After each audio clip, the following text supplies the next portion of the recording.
बादशाह अकबर को अपना शाही बाग बेहद पसंद था। अपने खाली समय में वे अक्सर वहां सैर के लिए जाया करते थे। एक दिन हमेशा की तरह वे शाही बाग में टहल रहे थे। बीरबल भी उनके साथ था।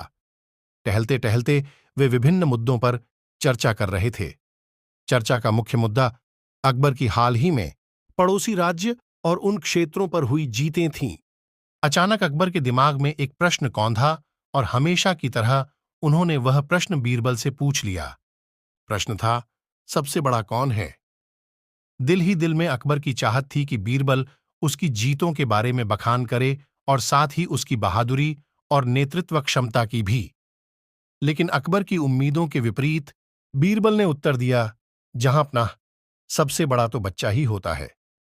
अकबर को बीरबल का ये उत्तर बड़ा अटपटा लगा। साथ ही अपना मनचाहा उत्तर न मिलने पर थोड़ा बुरा भी लगा।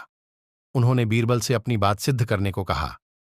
बीरबल समझ गया कि अकबर उसके उत्तर से खुश नहीं है। उसने 48 घंटों का समय मांगा। अकबर ने उसे समय प्रदान कर दिया। समय मिलने के बाद बीरबल अपने एक मित्र के पास गया और उससे सहायता मांगी। उसके मित्र का एक बहुत ही प्यारा 2 साल का बेटा था। बीरबल उसे अपने साथ राजमहल ले जाना चाहता था। मित्र ने उसे अनुमति दे दी और बीरबल बच्चे को लेकर अकबर के दरबार में चला आया। बीरबल के साथ एक प्यारे से बच्चे को देखकर अकबर बहुत खुश हुए और बीरबल से उसे अपने पास लाने को कहा। जब बीरबल बच्चे को अकबर के पास ले गया तो उन्होंने उसे अपनी गोद पर बिठा लिया। बच्चा अकबर की गोद में बैठकर मजे से खेलने लगा। अकबर उसकी बाल क्रीड़ा देखकर हंसने लगे। कुछ पलों के लिए वे राजपाट की सारी चिंता भूल गए और उस बच्चे के साथ का आनंद लेने लगे। अचानक खेलते खेलते बच्चे को जाने क्या हुआ कि उसने अकबर की मूंछें पकड़कर खींच दी। बच्चे की इस हरकत से अकबर दर्द से चीख उठे। उन्हें बहुत गुस्सा आया। वे बीरबल पर चिल्लाने लगे, बीरबल, तुम इस गुस्ताख बच्चे को मेरे दरबार में क्यों लाए हो? इसे अभी यहां से ले जाओ, नहीं तो हम इसे सजा दे देंगे। बीरबल को यह समय सही लगा अपनी बात रखने का। वह बोला, जहां अपना मैं ये बच्चा अपनी बात सिद्ध करने के उद्देश्य से लाया था। आप मेरी बात समझे या नहीं?